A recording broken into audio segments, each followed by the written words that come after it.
He laughed with friends, and then jumped from the bridge when 23-year-old Harry Street accidentally fell into the water. Everyone at first thought that it was pretty funny, but when emergency services arrived at the scene, they found a note in his pocket that made everything much more sinister. They were having a great time, just your average night out in the city. It was a Saturday night, so naturally they went to their favorite bar. Before Harry's body was taken away, the police found a note in his pocket, and when they read it, everything changed. In the note, Harry wrote, "I want to say sorry for what I'm about to do." He had been diagnosed with several disorders, including anxiety disorder, major depressive disorder and post-traumatic stress disorder. He was a bright and intelligent young man with a great sense of humor. He was also very creative and artistic. He loved to draw and paint. He was also very passionate about music. He played the guitar and the piano. Maybe he felt like he didn't have anyone to turn to, that he had no one to talk to. Maybe he felt like he was carrying the weight of the world on his shoulders. Maybe he felt like he was drowning in a sea of problems. Whatever the case may be, we will never know now. He was also a very caring and compassionate person. He was always willing to help others. He was also very loyal and trustworthy. He had been in therapy for a while, but he stopped going after he felt like he wasn't making any progress. He also stopped taking his medication because he said it wasn't working. "I'm so sorry. I love you all." His friends were shocked. They had no idea that Harry was planning something like this. They called the police over and showed them the messages that Harry had sent them. His friends and family were devastated. They couldn't understand why he would do something like this. They said that he was always so happy and that he never seemed like he was in pain.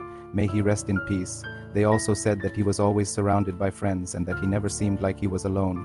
The Old George, the group stayed there for hours drinking and talking. The owner even said that Harry seemed unusually happy that day. He was laughing a lot and was in great spirits. All of Harry's friends said that something was off about him, but they couldn't quite put their finger on it. He just seemed extremely euphoric, almost manic. You can also contact the National Suicide Prevention Lifeline at 988 or the crisis text line by texting HOME to 741,741. Harry had been out with some friends in the city center of Newcastle. But instead of going to the bathroom, Harry walked right out the front door of the bar and jumped over the railing of the nearby bridge. People who were walking by witnessed the whole thing. They said that at first they thought it was a dare, like something from a TV show. When they realized that Harry wasn't joking, they started screaming for help. Within minutes, emergency services arrived at the scene. They pulled Harry out of the water, but by then it was too late. He had already passed away. At around 11:30 p.m., Harry told his friends that he was going to go to the bathroom. The police searched the area and found out that Harry had taken his own life. But there was one strange thing about this case. In those messages, Harry talked about how he felt like he was a burden to his friends and family. He said that he felt like he didn't fit in and that he was different from everyone else. He said that he felt like he couldn't control his emotions and that he was a danger to himself and others. He also said that he was tired of living in pain and that he wanted to be free. As it turns out, Harry had been struggling with his mental health for quite some time. The thing is, Harry had never shown any signs of being violent or suicidal before.